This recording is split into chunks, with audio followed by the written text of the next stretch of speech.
आंखों में छलके आंसू जब अमिताभ बच्चन ने पढ़ी पिता की कविताएं। जानिए क्या था इन कविताओं में।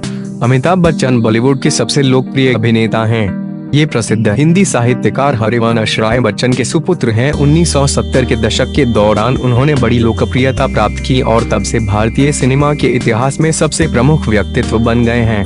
सदी के महानायक अमिताभ बच्चन को लेकर ट्रोलर्स ने कोरोना त्रासदी में फंसे लोगों की सहायता के लिए पीएम केयर्स फंड में सहयोग न करने के चलते तमाम तरीके से उनका मजाक बनाया था और उनकी बुराइयां भी की।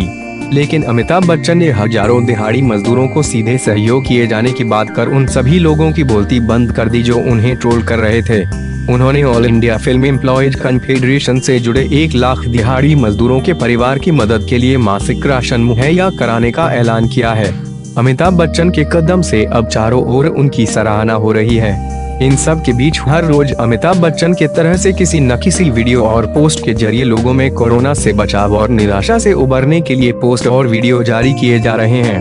इन सभी के बीच अमिताभ बच्चन ने अपने ट्विटर, इंस्टाग्राम और फेसबुक अकाउंट पर अपने पिता और मशहूर कवि हरिवंश राय बच्चन के कविताओं की कुछ पंक्तियों को अपने आवाज में रिकॉर्ड कर शेयर किया है। अमिताभ बच्चन ने अपने पिता के कविता की जिन पंक्तियों को अपनी आवाज में रिकॉर्ड किया है वह है, अंधेरी रात पर दीपक जलाना कब मना है। उन्होंने 6 पंक्तियों वाली इस कविता के तीसरे और अंतिम छठी पंक्ति को रिकॉर्ड किया है।